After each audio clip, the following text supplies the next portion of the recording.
Kembali dari dunia abadi. Audiobook Novel Silat. Episode 72. Melihat Tang Xiu yang linglung, Tom Regie mengerutkan kening dan bertanya. Tuan Tang, apakah ada yang salah dengan kata-kataku? Setelah sadar kembali, Tang Xiu menggelengkan kepalanya dan tersenyum. Tidak apa-apa. Terkadang, memiliki banyak teman agak merepotkan. Dunia ini luas dan ada banyak cara untuk mendapatkan teman. Jadi, berteman dengan bijaksana adalah suatu keharusan. Tom Regie bertepuk tangan. Berhati-hatilah dalam berteman. Tuan Tang masih muda, tetapi Anda dapat memahami sepenuhnya tentang hakikat kebijaksanaan duniawi. Ya, itu tidak buruk. Tang Xiu tersenyum dan tidak berbicara lagi. Tak lama kemudian, puluhan staf Lao Bei Resort datang membawa hidangan mewah dan wain berkualitas. Karena bos besar di sini, Tom Regie ingin menjamu teman-temannya, mereka diperintahkan untuk membawa wain dan hidangan terbaik dari koleksi resort. Di tengah kesibukan mereka, Tang Xiu dan Tom Regie mengobrol di aula lantai pertama. Sedangkan Mo Au yang baru saja menyelesaikan maraton, tersenyum lebar dengan wajah merah saat berlari ke atas untuk tidur. Dengan cepat, si gendut Li datang, membawa serta istri dan putrinya. Yang mengejutkan Tang Xiu adalah istrinya tampak muda, tampak berusia 40-an, sementara putrinya ternyata setahun lebih muda dari Tang Xiu. Paman Tang. Li Wenwen memanggil, meski tampak sedikit enggan. Dia cukup marah dan merasa canggung karena dipaksa oleh ayahnya untuk memanggil seorang pemuda yang semuda dirinya dengan sebutan, Paman. Jika mereka memiliki hubungan darah dan senioritas dalam generasi di antara mereka, dia sebenarnya tidak akan keberatan. Namun, sebelum ini, dia dan Tang Xiu hanyalah orang asing. Mereka sama sekali tidak memiliki hubungan keluarga.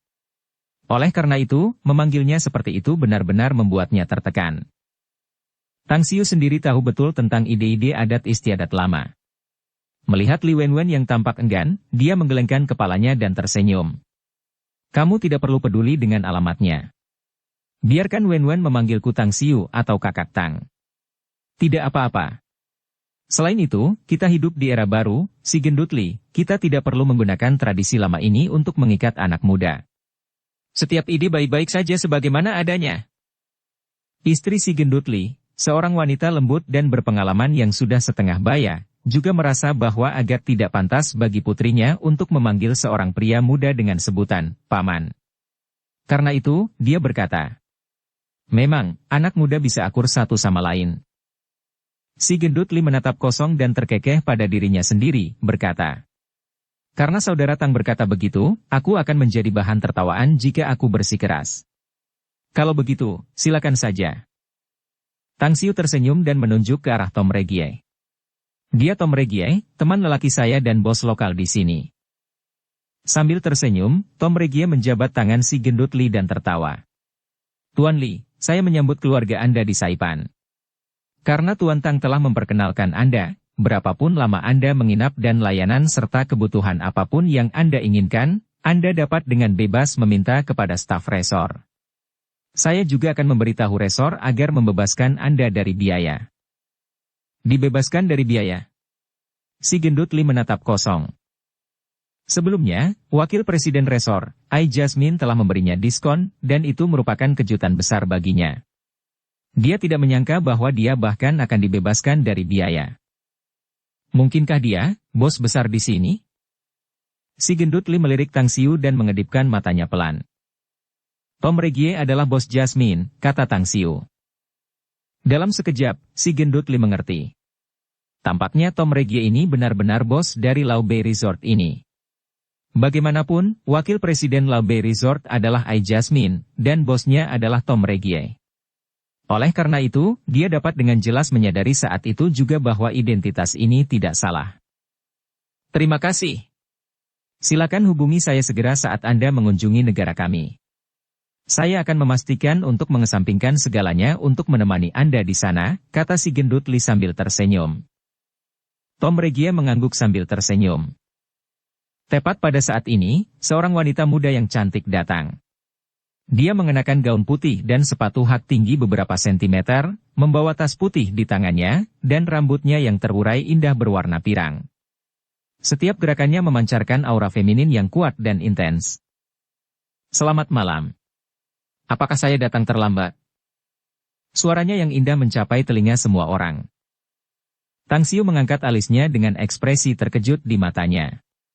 Namun, sebelum dia bisa menjawab, Tom Regie, yang raut wajahnya sedikit berubah, melangkah maju untuk menyambutnya.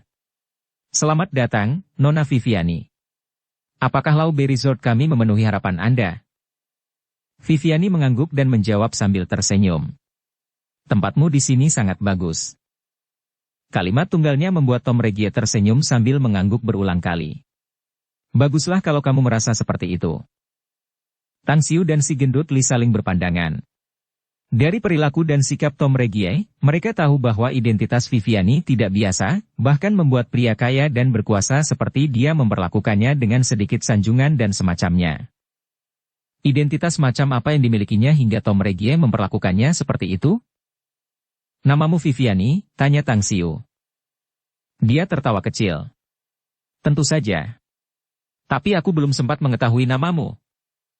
Itu Tang Xiu. Tang untuk kemegahan dan kelimpahan, dan Xiu untuk pembelajaran dan kultivasi, kata Tang Xiu. Viviani tersenyum dan menjawab. Tang Xiu, nama yang bagus. Apakah kamu orang Tiongkok? Negara ini hebat. Kerajaan kuno oriental yang mistis dengan sejarah dan budaya yang panjang, yang merupakan subjek favoritku untuk dipelajari. Kamu dari mana? Tanya Tang Xiu. Roma, jawab Viviani sambil tersenyum. Tang Xiu mengangkat alisnya. Dia punya beberapa tebakan tentang asal-usul Viviani. Gereja Roma juga dikenal sebagai tahta suci Vatikan. Kekuatan misteriusnya seharusnya berasal dari sistem kultivasi Vatikan. Namun, dia tidak tahu apa-apa tentang sistem ini. Ya, semua jalan menuju Roma. Itu adalah tanah suci di dalam hati banyak orang. Tempat yang luar biasa. Kata Tang Xiu dengan tenang. Viviani menjawab sambil tersenyum.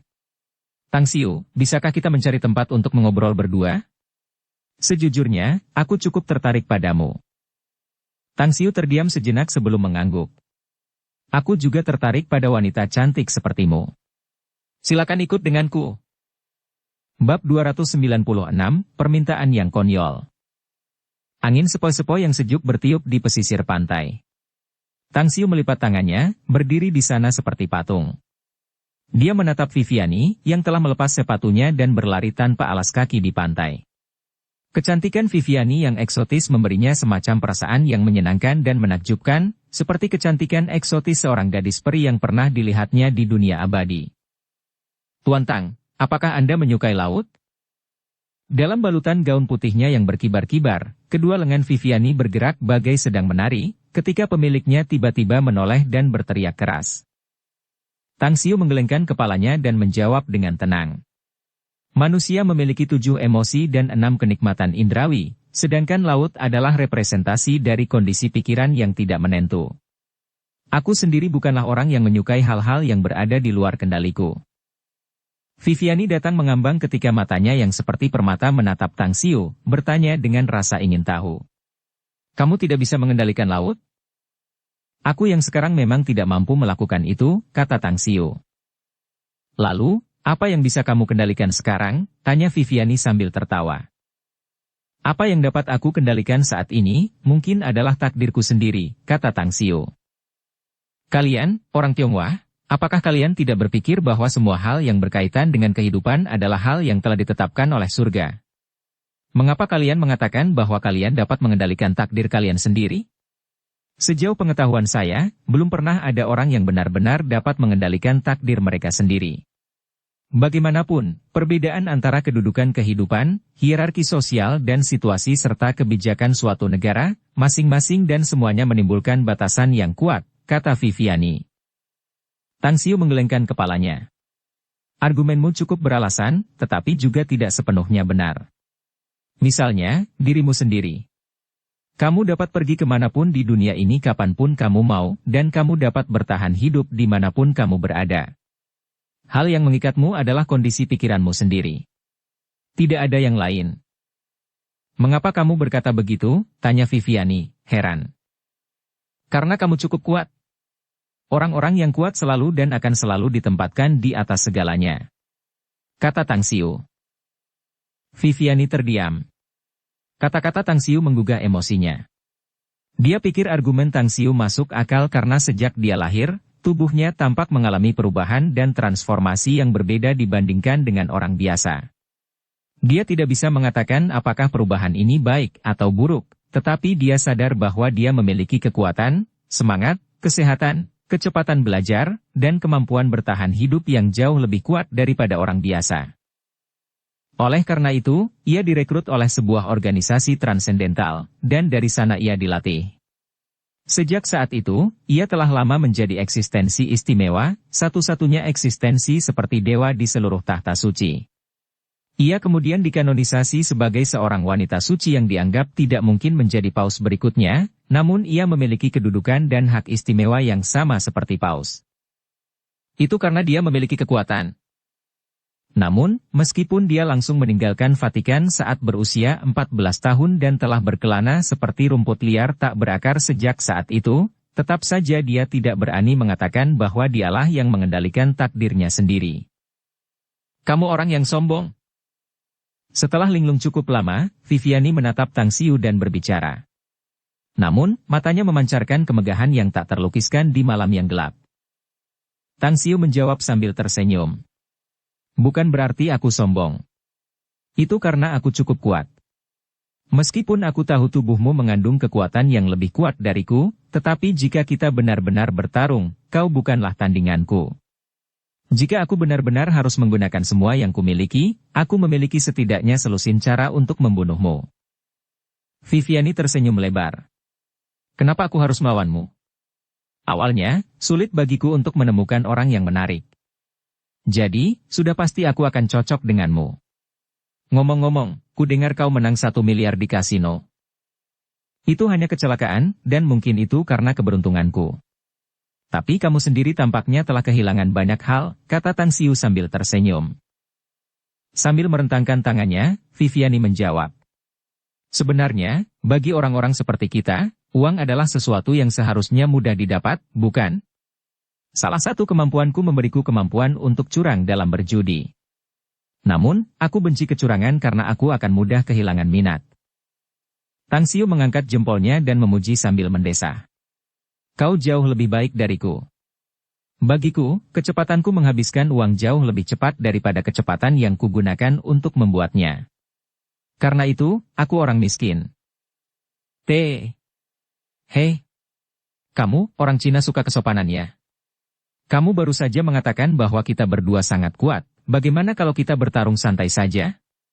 Sejak aku berusia 16 tahun, belum pernah sekalipun aku bertemu orang yang lebih kuat dariku. Bahkan mereka yang sangat kuat di mata orang biasa tidak akan mampu menahan tamparan dariku. Tang Xiu sendiri memang ingin membandingkan catatan dengan Viviani. Namun, ketika mendengar bahwa Viviani tidak pernah bertemu dengan ahli sejak berusia 16 tahun, pikiran itu pun sirna. Dia menggelengkan kepala dan berkata, kamu memiliki sedikit pengalaman bertempur. Melawanmu tidak akan ada artinya sama sekali. Lupakan saja. Alis Viviani berkerut saat dia berkata dengan kesal. Tang Xiu, apakah menurutmu aku tidak bisa memukulmu? Selama sedetik, Tang Xiu menatap kosong, sebelum dia tertawa terbahak-bahak.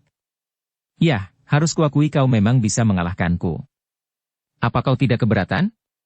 Ayo kita kembali dan makan sesuatu di dalam. Viviani tidak mengatakan apa-apa. Dia langsung bergerak dan muncul di samping Tang Xiu, dan kedua tangannya yang putih dan ramping menampar ke arah Tang Xiu.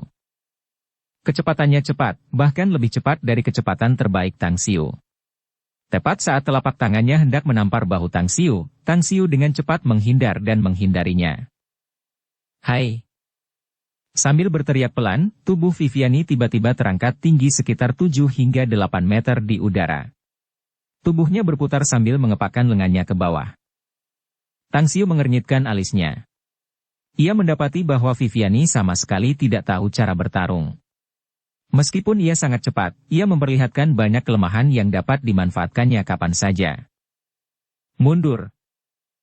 Jari kaki Tang Xiu dengan kuat menghantam tanah dan langsung menghindari cambukan telapak tangan Viviani. Tubuhnya muncul di sampingnya saat tangannya bergerak secepat kilat, meraih pinggangnya yang lentur dan ramping dalam sekejap. Saat pergelangan tangannya terangkat dan bergerak, dia langsung menangkapnya dalam pelukannya. Ah!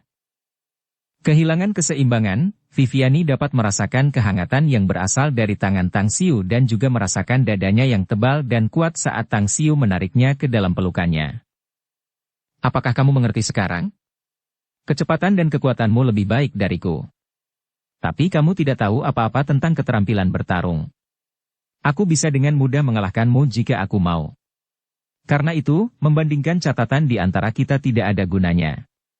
Jika kamu ingin melihat seperti apa adegan pertarungannya, kamu bisa melihatnya nanti karena akan ada pertarungan malam ini, kata Tang Xiu sambil tersenyum.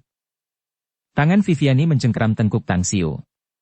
Wajahnya yang putih bersih memerah karena matanya yang cemerlang semakin bersinar. Tepat saat Tang Xiu selesai berbicara, lengannya yang mencengkeram tengkuk Tang Xiu tiba-tiba memberikan gaya tarik, menyebabkan bibir merah sensualnya menempel tepat di mulut Tang Xiu. Aduh! Mata Tang Xiu berubah menjadi piring dan linglung untuk beberapa saat. Dia telah memperhitungkan segalanya, tetapi dia tidak memperkirakan bahwa Viviani akan tiba-tiba mengambil inisiatif untuk menciumnya. Kecepatannya tidak memungkinkannya untuk menghindarinya. Hentikan! Dia langsung menurunkannya dan melepaskan diri dari pelukannya sambil bingung, apakah harus merasa geli atau malu. Viviani mengerutkan bibirnya lalu menjulurkan lidahnya yang berwarna merah muda untuk menjilatinya seolah-olah sedang mencicipi sisa ciuman tadi. Dia lalu terkekeh dan berkata, "Ciuman kita biasa saja. Seperti aksi sepasang kekasih biasa di TV. Kalau itu benar-benar sepasang kekasih, ciuman itu pasti ciuman Perancis, bukan? Ngomong-ngomong, aku hanya merasa nyaman dengan sedikit pria sejak aku kecil hingga aku dewasa, jadi aku tidak pernah tahu seperti apa rasanya ciuman Perancis. Bagaimana kalau kamu biarkan aku mencobanya?" Permintaan yang konyol sekali. Si gendut Li menatap kosong. Tang Xiu belum pernah mendengar permintaan yang tidak masuk akal dan konyol seperti itu. Viviani tetaplah seorang wanita. Dari perilakunya, jelas terlihat bahwa dia jelas seorang wanita yang memiliki sedikit pengalaman dalam urusan manusia. Viviani, kamu mungkin belum pernah mengalaminya, tetapi bukan berarti kamu tidak pernah melihat orang melakukannya, bukan? Yang ditayangkan di serial TV semuanya berhubungan erat dengan kenyataan. Jadi, kamu harus menyadari bahwa hanya orang yang saling mencintai yang bisa saling berciuman. Jika tidak, itu berarti kamu berperilaku tidak senonoh. Apakah kamu ingin menjadi wanita yang tidak bermoral dan menjadi bahan ejekan orang lain? Untuk menghentikan kekonyolannya, Tang Xiu berbicara dengan cepat. Viviani tertegun dan linglung. Seketika setelah itu, dia tertawa terbahak-bahak, bahkan akhirnya memegangi perutnya. Dia menunjuk ke arah Tang Xiu sambil berkata sambil tersenyum. "Pev, aku tidak pernah menyangka. Aku benar-benar tidak pernah menyangka bahwa Anda, Tuan Tang akan semenarik ini. Apakah Anda benar-benar mengira saya hanyalah seorang anak kecil yang tidak tahu apa-apa? Pev. Hahaha, sejujurnya, saya hanya menggoda Anda." Merasa lega, Tang Xiu tertawa. "Aku lega karena kamu hanya menggodaku. Ngomong-ngomong, ayo kita makan sesuatu dan minum anggur yang enak di dalam." Viviani berlari ke samping untuk meraih sepatu hak tingginya dan membawanya dengan tangan. Dia kemudian mengikuti Tang Xiu berjalan kembali ke villa. Namun, mulutnya tidak tinggal diam. "Bolehkah saya bertanya sesuatu, Tuan Tang?" "Apa yang ingin kamu tanyakan? Apakah kamu punya pacar? Atau, apakah kamu sudah menikah?" Tang Xiu terdiam beberapa saat sebelum menjawab. Sepertinya jawabannya adalah tidak dan ya. Sayangnya, perasaan dan sentimen itu rumit. Namun, agak sulit untuk mengungkapkannya dalam kalimat pendek. Terkejut dan tercengang, Viviani menjawab. "Jadi, kamu bisa dianggap telah ditangkap dan kamu juga orang bebas, kan? Kalau begitu, mari kita lakukan tindakan yang lebih praktis di sini. Kamu punya masalah dengan pacarmu, bukan? Beruntungnya aku memilih untuk menelan kekalahan demi mencoba menjadi pacarmu. Lagi pula, kamu adalah salah satu dari sedikit pria yang tidak kubenci." Tang Xiu melambaikan tangannya. "Tidak perlu, terima kasih. Mungkin aku akan segera memesannya." Viviani membentak dengan nada tidak lucu. Jangan bilang kalau aku tidak sebaik dia sebagai wanita. Kenapa aku merasa kau seolah-olah mengucilkanku? Bukannya aku menolakmu. Hanya saja aku tidak ingin terbebani dengan perasaan. Mengerti, kata Tang Xiu. Tidak, aku tidak mengerti, jawab Viviani. Setelah merenung sejenak, Tang Xiu berkata.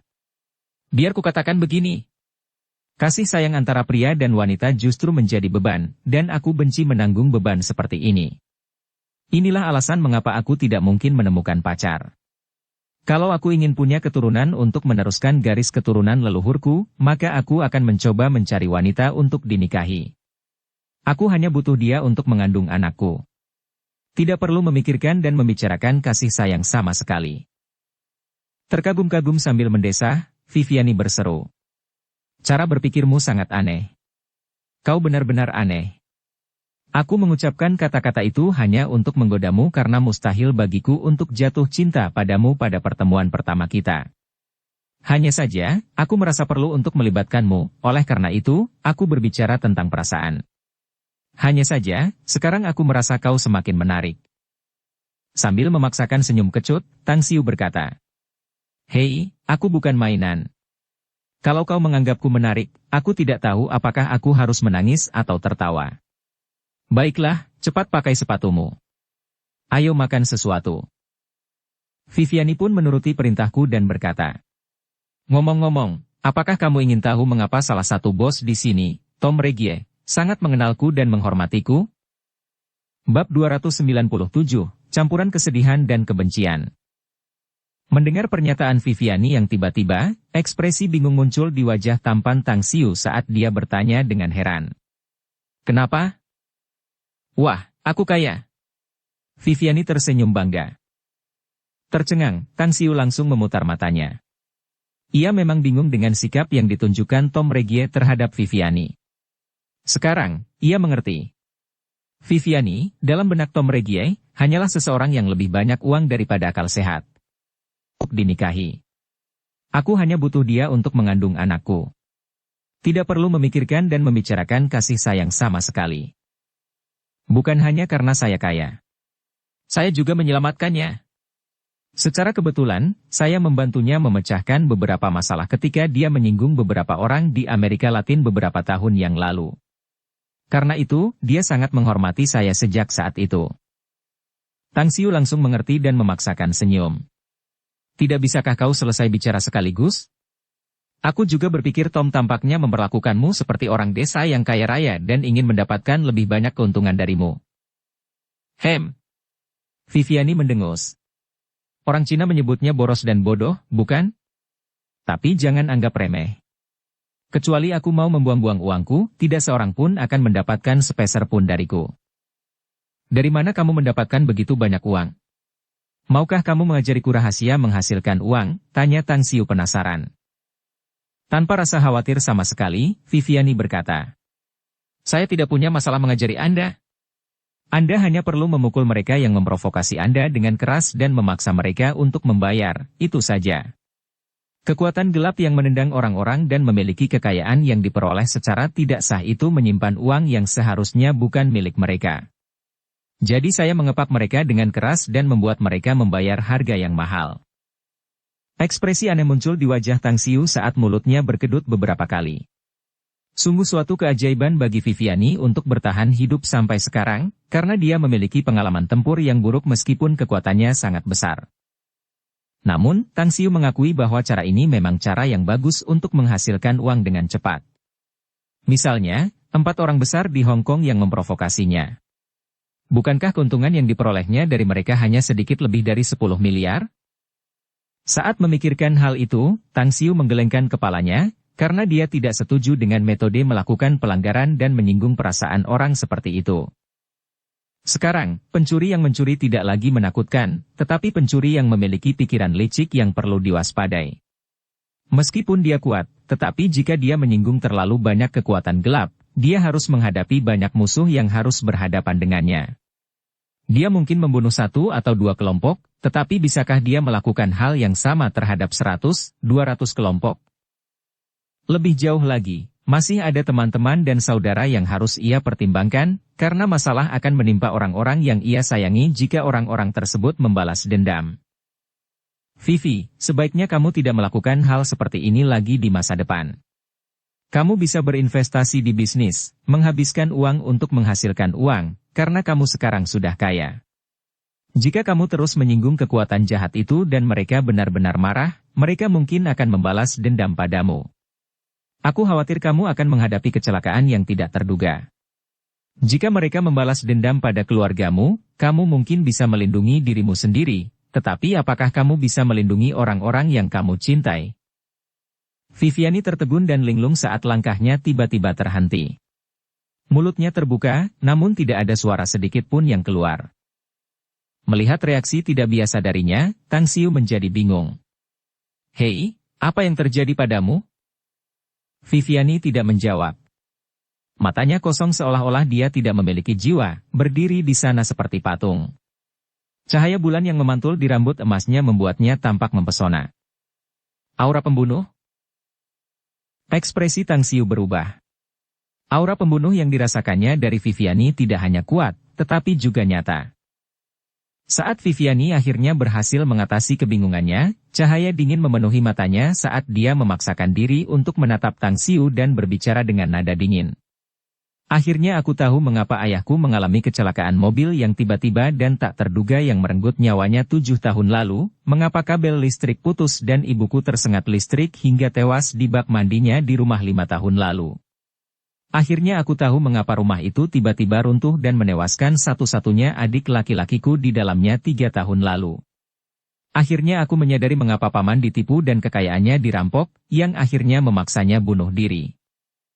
Tang Xiu tertegun sebelum berkata dengan ekspresi tidak percaya di wajahnya. Apakah kamu curiga semua itu bukan suatu kebetulan, tapi merupakan pembalasan dari seseorang? Sambil menggenggam erat tinjunya, niat membunuh yang terpancar di mata Viviani semakin kuat. Amarah memenuhi matanya saat dia berbicara. Aku yakin itu adalah balas dendam mereka, karena tidak ada satupun anggota keluargaku yang tersisa, semuanya telah meninggal. Bahkan tetangga kami yang baik hati, Nenek Bessie meninggal karena dilempar batu dari jembatan penyeberangan saat dia pergi ke toko kelontong. Itu benar-benar tidak jauh dari itu, desah Tang Xiu dalam hati. Viviani segera mengenakan sepatunya, lalu berbalik dan lari. Hei, mau kemana? Tanya Tang Xiu dengan keras. Aku akan membunuh mereka. Mereka akan membayar harga yang paling menyakitkan, tidak peduli siapa mereka, jawab Viviani dengan keras. Sambil mengernyitkan alisnya, Tang Xiu ingin mengingatkannya agar tidak bertindak berdasarkan emosi.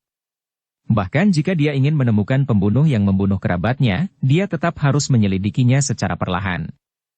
Bagaimanapun, insiden itu terjadi bertahun-tahun yang lalu. Namun, dia akhirnya menyerah ketika mengingat sejauh mana hubungannya dengan wanita itu. Dia baru saja bertemu dengannya hari ini. Hanya karena mereka mengobrol sebentar dan bercanda yang berakhir dengan ciuman, tetap saja, semua itu tidak bisa dianggap sebagai hubungan dekat sama sekali. Aku harus mengikutinya. Aku juga berharap dia bisa menemukan pembunuh yang membunuh anggota keluarganya dan selamat. Desah Tang Xiu dalam hati, lalu berbalik dan berjalan masuk ke dalam villa. Di dalam, Tom Regie sedang memegang cangkir kristal dan mengobrol dengan si tua gendut Li. Di belakang mereka ada Mo Awen yang baru saja bangun dari meditasinya, dan jelas bahwa kultivasinya meningkat. Saat ini, dia membawa kue dan memakannya dengan cepat. Tuan Tang, di mana Nona Vivi? Dia punya urusan mendesak, jadi dia pergi, jawab Tang Xiu sambil tersenyum ringan. Bingung, Tom Regie bertanya. Nona Vivi sudah pergi. Apakah dia kembali ke vilanya?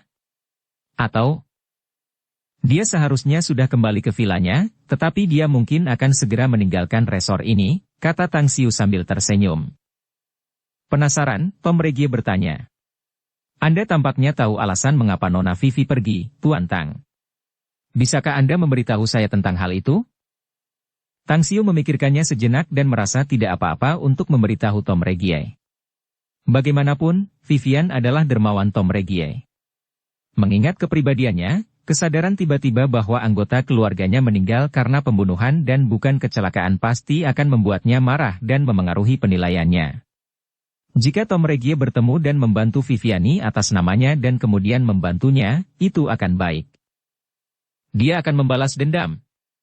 Dia baru saja mengetahui bahwa kerabatnya dibunuh. Tercengang, Tom Regie mengangguk. Saya tahu Nona Vivi sangat kuat karena saya menyaksikan bagaimana dia memukul beberapa orang kejam hingga setengah mati. Dia seharusnya bisa membalas dendam untuk anggota keluarganya dengan mudah. Kau terlalu optimis. Meskipun aku tidak begitu mengenalnya, kebenciannya tampaknya menutupi akal sehatnya, yang mungkin membuatnya rentan kali ini, kata Tang Xiu. Ekspresi Tom berubah.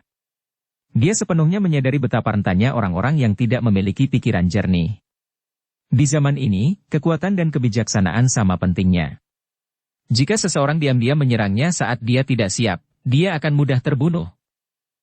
Setelah memikirkannya, Tom Regie segera berkata, Tuan Tang, saya bermaksud menemani Anda dalam jamuan makan malam ini, tetapi saya agak khawatir dengan Viviani. Jadi, saya ingin menemuinya jika Anda tidak keberatan. Baiklah. Ayo. Tang Xiu mengangguk. Tom Regie segera pergi setelah membalas. Melihat Mo Awen yang sedang melahap dan melahap sesuatu, Tang Xiu agak terkejut saat dia mendekatinya dan bertanya. Mengapa kamu bertingkah seperti perwujudan iblis yang lapar? Aku melihatmu makan sejak aku kembali, tetapi kamu belum makan sampai kenyang sampai sekarang. Sambil menelan semuanya, Mo Awen tertawa. Bos, saya tidak tahu apa yang terjadi. Setelah saya selesai berkultivasi, saya merasa kultivasi saya tampaknya telah meningkat pesat dan merasa sangat lapar sehingga saya bisa melahap seekor sapi gemuk. Tang Xiu tidak dapat menahan tawanya. Jadi, sekarang kamu jauh lebih kuat dari sebelumnya. Saya seharusnya menjadi 50% lebih kuat. Mungkin 2 kali lebih kuat jika Anda memberi saya waktu 2 hari lagi, kata Mo Awen dengan percaya diri. Bagus. Tang Xiu mengangguk puas. Resor Teluk Lau. Di dalam salah satu villa tamu, Viviani menghancurkan semua yang ada di dalamnya sambil mengobrak-abrik barang-barangnya. Meskipun dia tidak tahu siapa para pembunuh di balik layar, tetapi dia sangat yakin dia bisa menemukan mereka, membunuh mereka dan membalas dendam. Siapapun mereka, aku akan bunuh mereka, teriak Viviani dengan marah sambil memasukkan semua barangnya ke dalam koper yang terbuka. Ketuk, ketuk. Pintu diketuk saat suara Tom Regie terdengar. Nona Vivi, ini Tom. Saya perlu membicarakan sesuatu dengan Anda. Berjalan ke pintu dan membukanya, dia bertanya dengan ekspresi dingin. Apa yang kau lakukan di sini? Ada yang ingin kau katakan padaku? Dengan ekspresi penuh hormat, Tom Regie menjawab. Saya baru saja bertemu dengan Tuan Tang dan dia bercerita tentang masalah Anda. Nona Vivi, Anda adalah dermawan saya, jadi saya harus membalas kebaikan Anda. Namun, saya rasa Anda harus mendengarkan saya tentang usaha Anda untuk mencari musuh bebuyutan Anda dan membalas dendam. Katakan, kata Viviani dengan suara berat. Ada pepatah lama di Tiongkok yang mengatakan bahwa 10 tahun bukanlah waktu yang lama bagi seorang pria untuk membalas dendam. Saat ini, Anda tidak tahu siapa musuh bebuyutan Anda dan kepada siapa Anda harus membalas dendam. Oleh karena itu, saya pikir yang perlu Anda lakukan sekarang adalah menggunakan semua yang Anda miliki untuk menemukan para pembunuh itu, menyelidiki latar belakang mereka, dan kemudian menyusun rencana, kata Tom Regie. Tidak. Aku tidak bisa menunggu lebih lama lagi, teriak Viviani dengan marah. Sambil mendesah dalam hati, Tom Regie kemudian berkata dengan sungguh-sungguh. Nona Vivi, Tuan Tang baru saja mengatakan kepada saya bahwa kemarahan dan kebencian mungkin telah menyelimuti pikiran Anda. Awalnya saya agak tidak mempercayainya, karena di mata saya Anda adalah dewi yang mulia, anggun, dan cemerlang yang penuh dengan kebijaksanaan. Namun sekarang saya harus mempercayai penilaian Tuan Tang. Anda benar-benar telah dibutakan oleh kemarahan dan kebencian, sehingga Anda akan kehilangan akal sehat terhadap berbagai hal.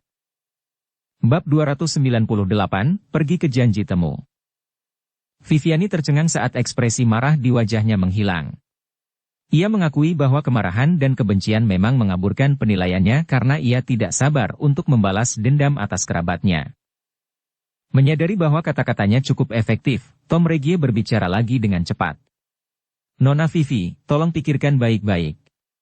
Balas dendam adalah suatu keharusan, tetapi sangat penting untuk menenangkan diri sebelum melakukannya. Orang-orang yang berani membunuh kerabat Anda mungkin adalah mereka yang memiliki latar belakang yang tidak biasa. Dan mereka yang memiliki pengaruh besar semuanya kejam dan akan menggunakan segala cara. Jika penilaian Anda kabur, tidak hanya kemajuan penyelidikan Anda akan terpengaruh, kecelakaan yang tidak terduga juga akan terjadi, yang mengakibatkan kegagalan balas dendam Anda. Bahkan Anda sendiri juga akan berada dalam bahaya. Viviani pun tenang. Meski amarah dan kebencian masih tertahan di dalam dirinya, apa yang dikatakan Tom Regie cukup beralasan.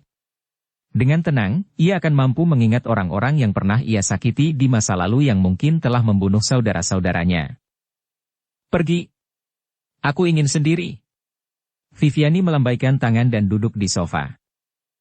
Tom Regie diam-diam merasa lega, lalu berkata, Nona Vivi, Anda adalah dermawan saya. Jika Anda mau, saya akan mengirim beberapa orang untuk membantu menyelidiki dan mengumpulkan berita tentang musuh-musuh Anda. Saya juga akan membawa beberapa tenaga untuk membantu Anda dalam balas dendam saat waktunya tiba. Musuh Anda adalah musuh saya. Viviani mendongak dan menatap Tom Regie yang berwajah serius, lalu akhirnya mengangguk dan berkata, Terima kasih, Tom. Sambil menggelengkan kepala, Tom Regie menjawab. Nona Vivi, Anda selamanya adalah orang yang paling mempesona dan terhormat di dalam hati saya. Jadi, Anda tidak perlu bersikap sopan seperti ini kepada saya. Baiklah, silakan beristirahat dulu. Saya harus pergi ke Tuan Tang sekarang. Jika dia tidak memberitahu saya tentang hal ini, saya khawatir saya tidak akan tahu apa-apa tentang masalah ini. Maju. Viviani melambaikan tangan. Setelah Tom Regie pergi, Viviani meringkuk di sofa saat air matanya mengalir deras, membasahi kerah bajunya. Dia terus mengingat semua kekuatan dan orang yang telah dia sakiti selama bertahun-tahun sebelum anggota keluarganya meninggal satu demi satu. Lambat laun, dengan ingatannya yang luar biasa, dia akhirnya memiliki puluhan tersangka dalam benaknya dan secara diam-diam membuat keputusan bahwa, terlepas dari siapapun yang membunuh anggota keluarganya, dia harus memusnahkan mereka sepenuhnya. Tuan Tang. Setelah menyeka air matanya, Viviani berdiri dari sofa dan berjalan ke pintu. Dia harus menemui Tang Xiu. Dia mendapati bahwa pria itu adalah orang yang benar-benar dewasa dan seseorang yang dapat melihat hakikat segala sesuatu. Kalau saja dia tidak menceritakan hal ini kepada Tom Regie, dia pasti sudah dibutakan oleh kemarahan dan kebenciannya sekarang, dan menjadi lalat tanpa kepala yang berkeliaran. Di villa tepi pantai. Tang Xiu sedang mengobrol dengan pasangan Litua ketika dia melihat Tom Regie kembali. Darinya dia tahu bahwa Viviani sudah tenang dan sedikit kekhawatiran yang dia miliki terhadapnya segera menghilang. Namun, dia tidak menyangka Viviani benar-benar akan kembali ke pesta tanpa diminta. Sepertinya kamu sekarang mengerti bahwa bersikap impulsif itu sendiri adalah iblis. Tang Xiu tersenyum dan berkata perlahan. Terima kasih, Tuan Tang. Aku akan memberimu hadiah bagus setelah balas dendamku sebagai tanda terima kasih, kata Viviani sambil mengangguk. Tang Xiu melambaikan tangannya. Tidak perlu. Viviani tidak berbicara lagi saat dia berjalan langsung ke tangga. Dia tidak berminat untuk tinggal di pesta lagi, tetapi dia ingat Tang Xiu mengatakan bahwa akan ada pertarungan antara para ahli yang kuat di malam hari. Dia sekarang juga menyadari betapa tidak berpengalamannya dia dalam pertempuran. Oleh karena itu, dia harus belajar menjadi lebih kuat. Hanya ketika dia menjadi lebih kuat dia bisa membalas dendam untuk kerabatnya sekaligus mampu melindungi orang-orang yang dia sayangi di masa depan. Saat perjamuan malam berakhir, Tom Regie mengucapkan selamat tinggal dan pergi, sementara si gendut Li mengantar istri dan putrinya kembali dan kemudian bergegas kembali, karena dia juga tahu bahwa Wang Rui mempunyai jadwal pertarungan dengan bawahan Tang Xiu. Di balkon lantai 2. Tang Xiu, Viviani, dan si gendut Li sedang duduk di depan meja bundar kecil, menyeruput teh sambil menunggu dengan tenang. Sedangkan Mo Awen dan Mo Au, mereka sekarang duduk bersila di belakang rumah, bercocok tanam dengan tenang. Kenapa anak Gunung Qingcheng itu belum ada di sini? 1 jam berlalu dalam penantian dan si gendut Li menjadi sedikit tidak sabar. Perjanjian kita adalah pukul 12 malam. Sekarang pukul 11.30, jadi masih ada waktu 30 menit lagi. Bersabarlah, kata Tang Xiu sambil tersenyum. Aku hanya ingin melihat pertarungannya lebih awal. Aku tidak sabar menunggu pertunjukanmu, gumam si gendut Li. Hah, acaraku? Tang Xiu terkejut. Acara apa? Jangan bilang kau lupa. Kau harus. Teriak si gendut Li. Ia tiba-tiba berhenti. Ketika ia mendapati Viviani sedang linglung dan tidak memperhatikan mereka, ia menatap Tang Xiu dengan tatapan menggoda lalu mengerucutkan bibirnya sambil menghadap Viviani, mengisyaratkan bahwa tidak pantas untuk menyebutkan acara program itu di hadapan wanita lain. Tang Xiu mengernyitkan alisnya sedikit sebelum sebuah pikiran terlintas di benaknya. Ia kemudian tertawa dan berkata, "Ah, kau sedang membicarakan tentang program mendatang yang kupilih, bukan?" Apa itu? Ah, Tari Tujuh Dewi, kan? Benar, ini dia. Si gendut Li, kau membuatku terus bertanya-tanya tentang apa sebenarnya Tari Tujuh Dewi itu sampai sekarang. Saudara Tang, acara ini dimaksudkan untuk dimaknai dalam pikiran kita, tidak bisa dibicarakan. Hanya setelah Anda menikmatinya, Anda akan mengerti apa maksudnya. Sungguh menyedihkan, saya sudah agak tua, anggota tubuh saya tidak lagi kuat untuk bertahan lama, atau kalau tidak, saya benar-benar ingin ikut bersenang-senang. Mungkinkah program ini memerlukan banyak latihan? Tanya Tang Xiu, terkejut. Si gendut Li menegaskan. Sangat. Kebanyakan orang tidak mampu menahannya. Ah, ternyata begitu. Tapi aku bukan pria biasa. Jadi seharusnya tidak ada masalah. Kata Tang Xiu sambil tersenyum. Tepat pada saat ini, Mo Awen, yang duduk bersila di lantai, tiba-tiba melompat. Ketika dia melihat ke bawah, dia melihat seorang pria dengan dua pengawal telah tiba dan segera berteriak. Bos, para tamu sudah datang. Melihat ke arah tangga, Tang Xiu melihat Wang Rui dengan sebatang rokok di bibirnya. Ekspresinya tampak sembrono saat dia berjalan ke arahnya. Wah, kakak Tang benar-benar hebat. Kau bahkan berhasil memikat wanita cantik yang berjudi denganku? Wang Rui berkata sambil tersenyum, tapi tidak seperti biasanya. Jangan bicara omong kosong seperti itu. Viviani hanya temanku. Tapi kau tetap tidak menyerah meskipun kau jelas tahu bahwa kau akan melawan lelakiku. Kau baru saja membuang-buang tenagamu pada perut wanita, bukan? Bagaimana kamu tahu? Tanya Wang Rui dengan heran. Vitalitasmu tampaknya agak lemah, jauh lebih buruk daripada saat kita bertemu saat itu. Jika kamu tidak dihisap oleh vampir legendaris, maka kamu seharusnya menyia-nyiakan kekuatan fisikmu pada wanita. Kata Tang Xiu ringan. Sambil mengacungkan jempolnya, Wang Rui berseru memuji. Saudara Tang sungguh hebat. Kau bisa melihat menembus tubuhku. Tiba-tiba aku merasa bahwa daripada bermain dengan bawahanmu, akan lebih menarik untuk bermain denganmu. Bagaimana kalau melawanku? Tang Xiu berkata sambil tersenyum. Aku tentu akan menemanimu bermain jika kau bisa mengalahkan orangku. Namun sebelum itu, sebaiknya kau beristirahat selama 2 jam agar tidak merasa bahwa kemenangan bawahanku adalah karena itu dan bukan karena kekuatan tempurnya. Wang Rui melambaikan tangannya. Tidak apa-apa. Aku tidak perlu istirahat. Kalau begitu, silakan duduk dan minum secangkir teh. Masih ada waktu setengah jam lagi sebelum waktu yang disepakati. Kita akan bertanding di luar, di pantai. Bagaimana, kata Tang Xiu setelah terdiam beberapa saat. Baiklah, kata Wang Rui sambil tersenyum. Setelah duduk, Wang Rui menyipitkan matanya ke arah Tang Xiu, dan bertanya sambil tersenyum. Saudara Tang, saya hanya tahu nama Anda, tetapi saya tidak tahu dari mana asal Anda. Saya telah melihat beberapa informasi tentang keturunan keluarga besar yang terhormat itu, seperti foto dan nama mereka, tetapi saya belum mendengar tentang Anda sama sekali. Sambil tersenyum tipis, Tang Xiu berkata, aku hanya orang biasa, tidak layak disebut. Wang Rui menggelengkan kepalanya. Tidak. Tidak mudah untuk bisa mengundang pengawal yang kuat seperti itu. Katakan sesuatu dan aku akan mencobanya. Aku mungkin bisa mengetahui sesuatu tentangmu tergantung pada petunjuknya. Tang Xiu terdiam sejenak dan tiba-tiba menyeringai. Sebenarnya aku adalah seorang mahasiswa yang akan masuk universitas. Selain itu, aku juga setengah dokter yang bekerja di rumah sakit medis Tiongkok Star City selama beberapa hari sebelumnya. Seorang mahasiswa dan dokter tidak resmi? Sejak awal, Wang Rui sama sekali tidak mempercayai perkataan Tang Xiu. Karena dia langsung mengirim beberapa orang untuk menyelidiki Tang Xiu saat mereka berpisah di kasino.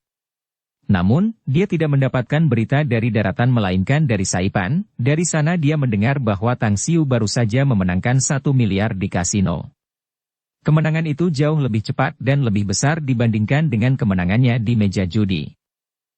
Akan tetapi, yang mengejutkannya adalah Tang Xiu masih aman dan sehat sekarang meskipun ia memenangkan 1 miliar itu.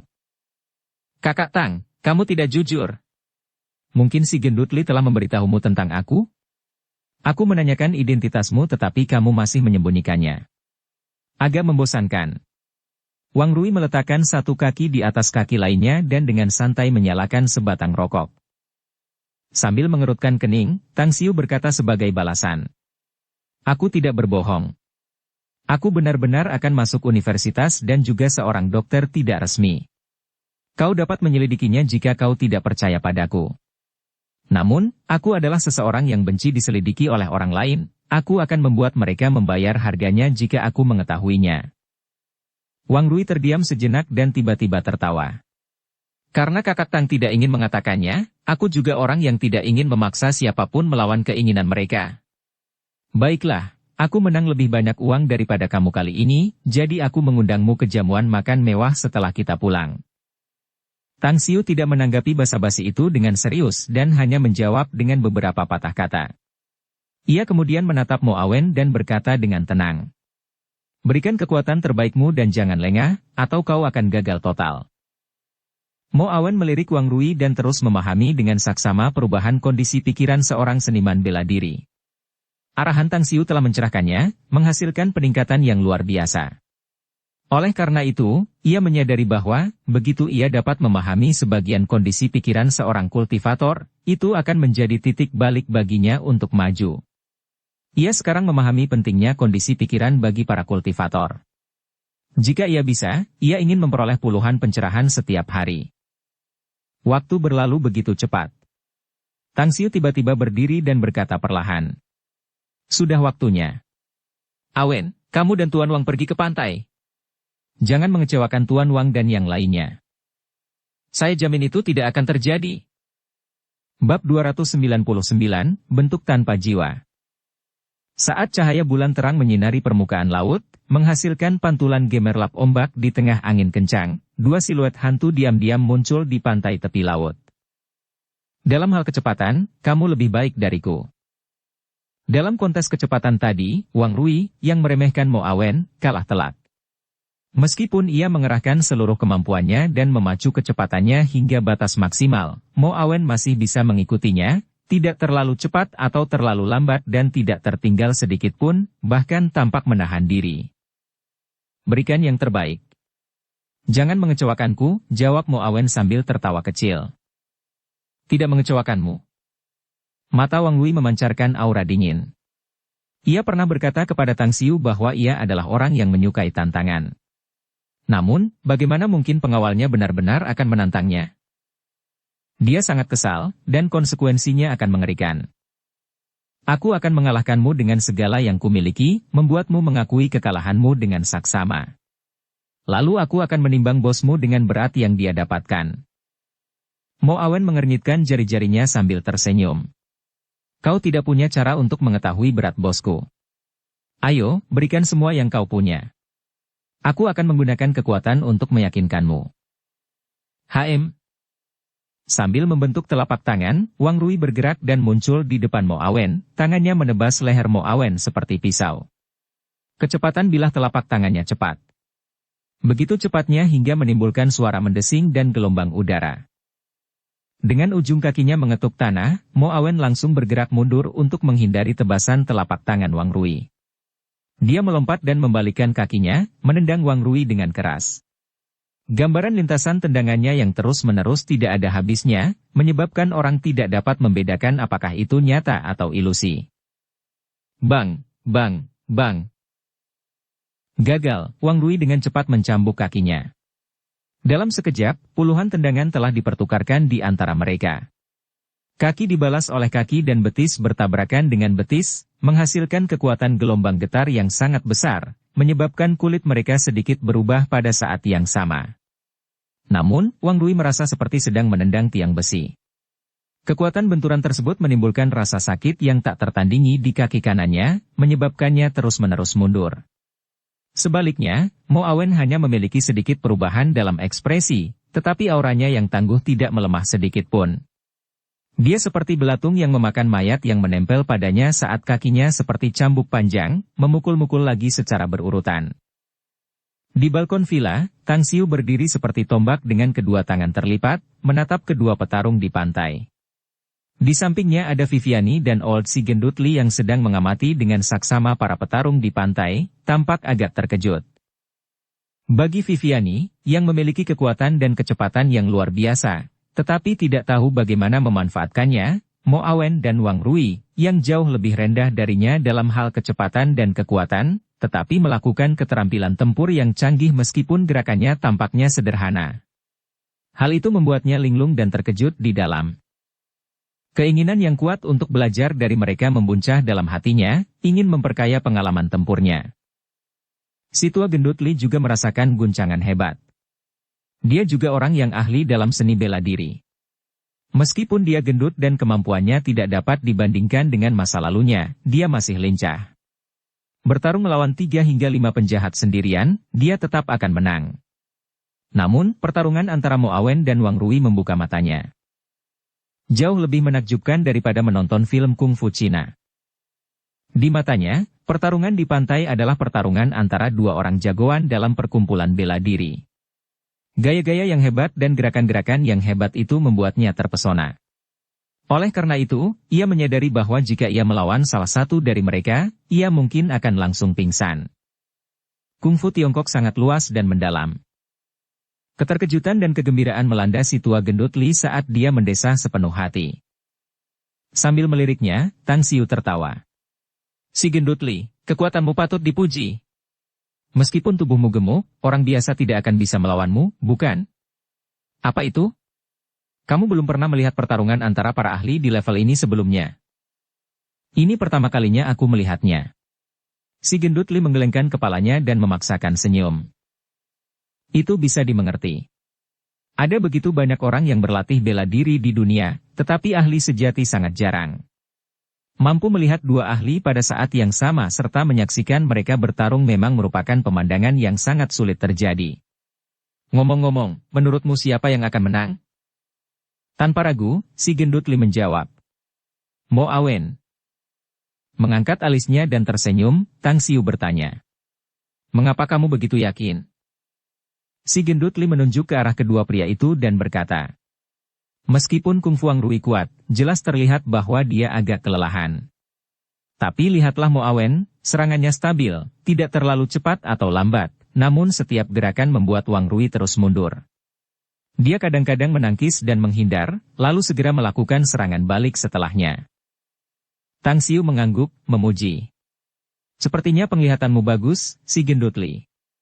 Meskipun Wang Rui juga seorang ahli dan berpengalaman dalam pertempuran, masih ada kesenjangan besar di antara mereka. Jika tidak ada kecelakaan, Wang Rui akan dikalahkan dalam 10 gerakan. Tiba-tiba Viviani bertanya. Tuan Tang, jika saya memiliki pengalaman dan keterampilan tempur seperti Wang Rui, apakah menurut Anda saya bisa mengalahkan pengawal Anda? Sambil memutar matanya, Tang Xiu menjawab dengan nada bercanda. Jika kamu memiliki banyak pengalaman bertarung, apalagi Mo Awen, mungkin bahkan aku sendiri tidak akan menjadi lawanmu. Si gendut Li sendiri tidak tahu apa-apa tentang kekuatan Viviani. Dia mengira Tang Xiu sedang menggodanya. Dengan tatapan menggoda, dia berkata, Kakak Tang, kamu tidak akan memukulnya karena jelas kamu berhati lembut padanya dan tidak ingin menyakiti seorang wanita cantik, bukan? Hanya saja, apakah kamu benar-benar tahu kungfu? Tang Xiu tertawa. Aku tahu sedikit tentang kungfu. Meski begitu, aku tidak bisa mengatakan bahwa aku ahli dalam hal itu. Namun, aku bisa mengatakan bahwa itu cukup untuk membela diri.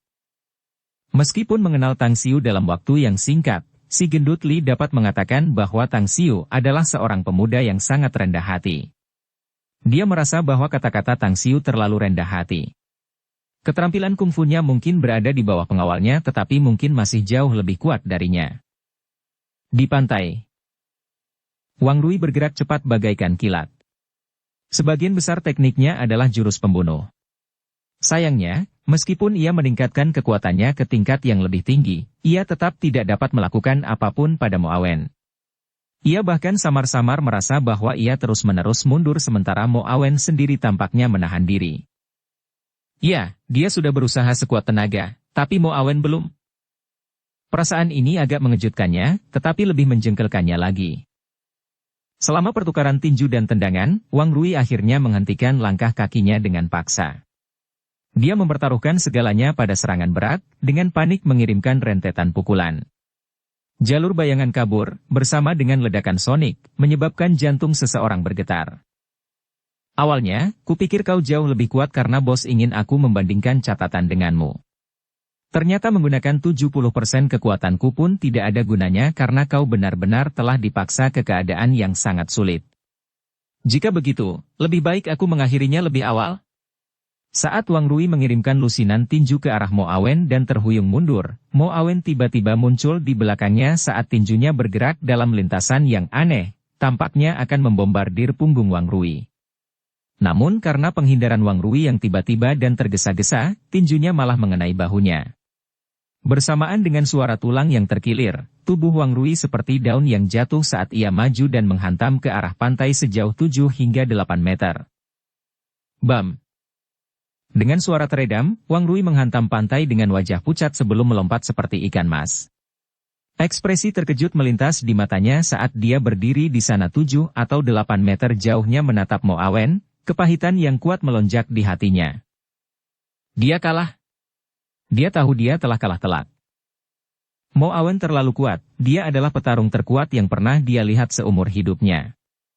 Dia telah melawan banyak Grandmaster bela diri di seluruh negeri dan menang melawan semuanya dengan kekuatan penuh.